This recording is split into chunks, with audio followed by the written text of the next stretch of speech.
Google Stadia is finally truly dead.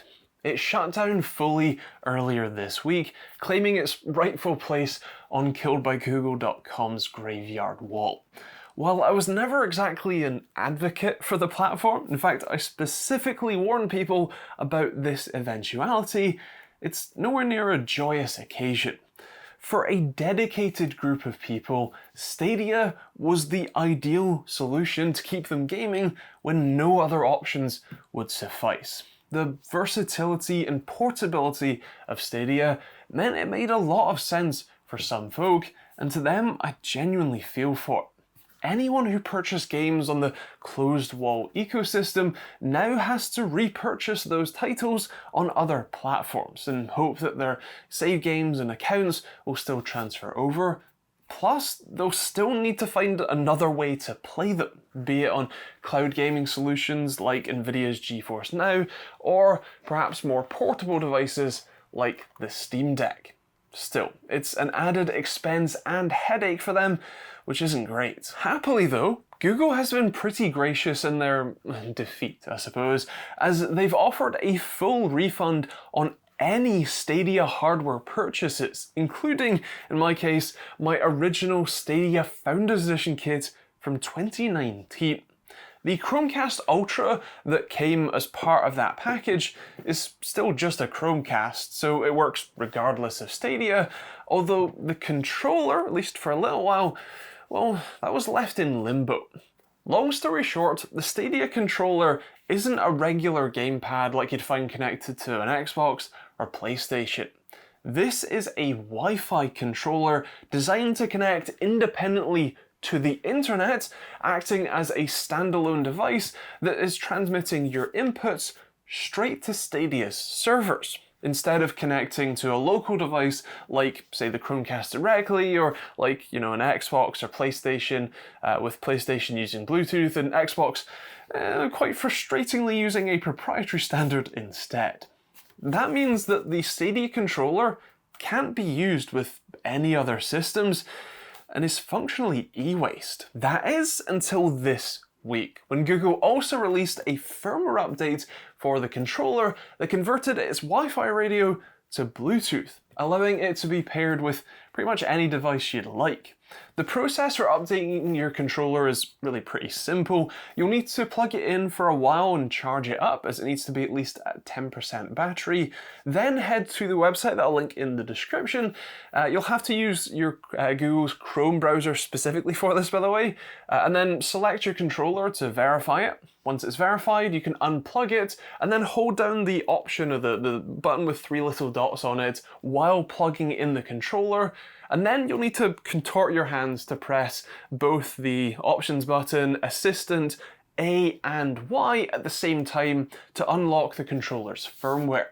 Then select the controller again from the list and once more to install it. It takes about a minute to install everything, but then that's it. It's ready to pair. To do that, you just hold Y and the Stadia button when turning it on, and that puts it into pairing mode, and then you can pair it with anything you like. I paired it with my Steam Deck for multiplayer games like Overcooked on the TV, but for now I think we'll just have a play with my laptop instead. Right, so all I need to do is hold Stadia and Y until the Stadia logo is pulsing orange, and then in Windows add a device, that's the Stadia controller, and then let it pair, which, since it's gone white, we know it's paired. Windows says it is.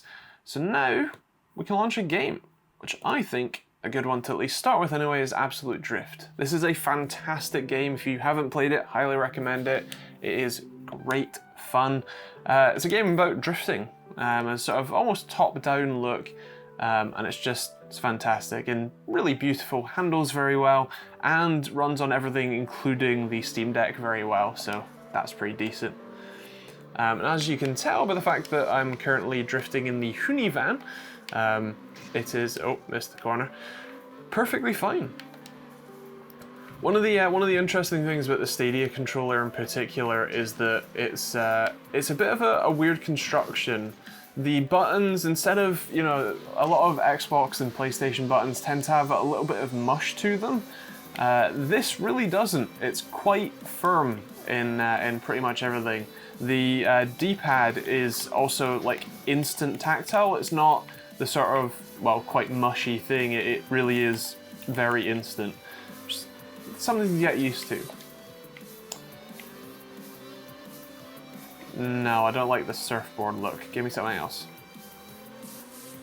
Ah, the complete murdered out van. That'll do. That'll do.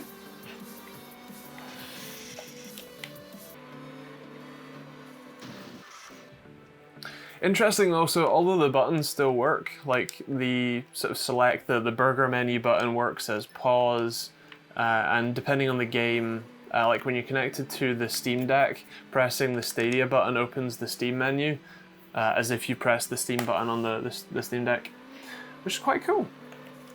I don't think the assistant, or I think that's the capture button, do anything in this game, or the options button, but still, not bad. Alright, let's try something a little bit different, and let's go with some Fall Guys, because that's also pretty fun. And I haven't played it in a little while.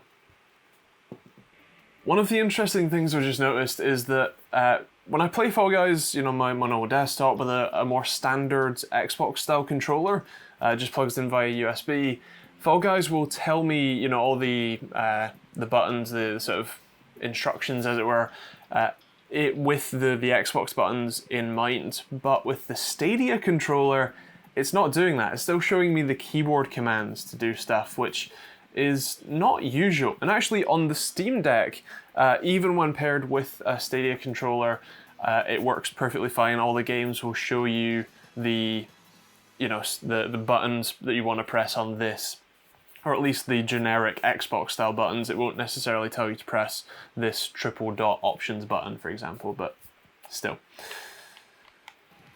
I have not played this level.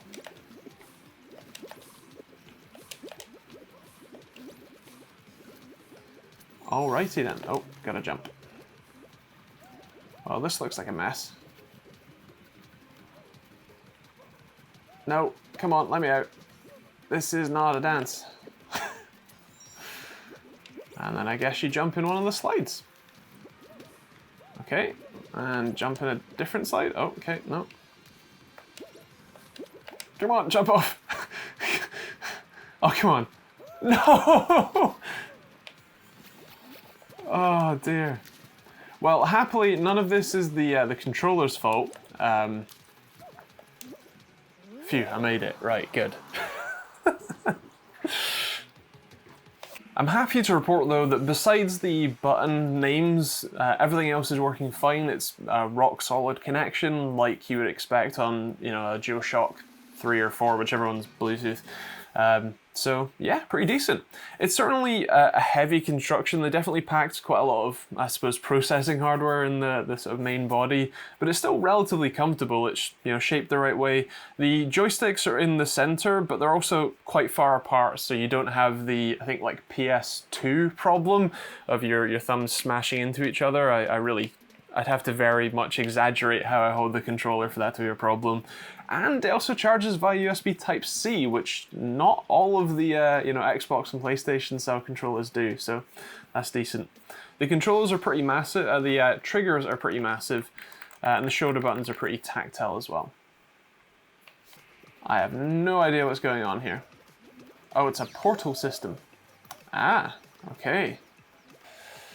Well, Sod's Lot will be the last one that I try. There we go.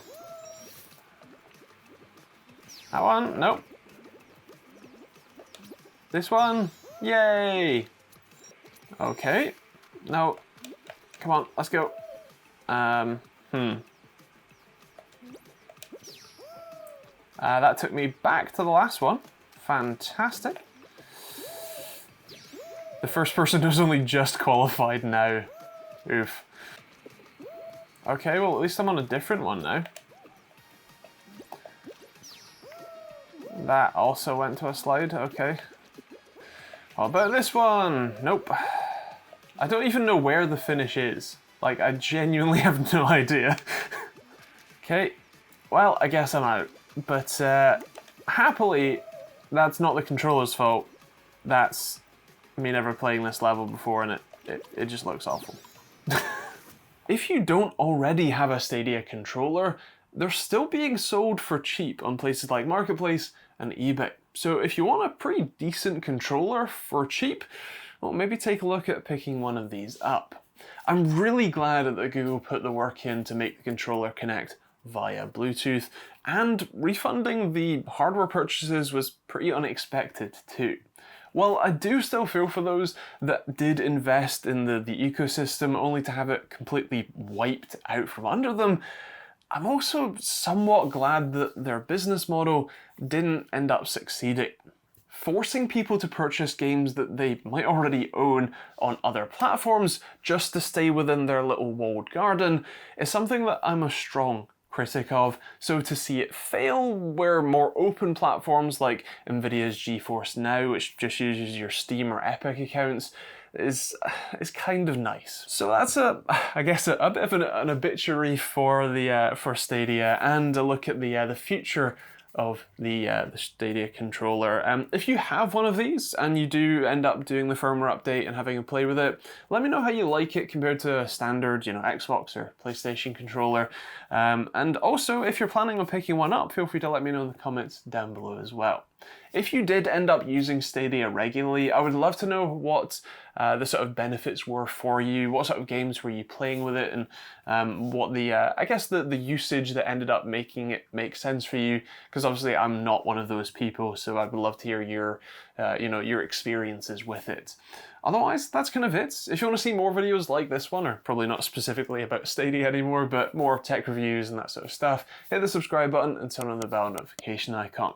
There's also plenty of other videos I'll leave on the end cards, and if you want to support me rambling on, feel free to do so through YouTube, through Patreon, pick up a hoodie or t-shirt like this one, or I'll leave some affiliate links to different stuff in the description. If you're buying hardware from somewhere like Overclocks UK, there's a link down there for that, and that's kind of it really. Hope you enjoyed it. Thanks for watching. We'll see you all in the next video.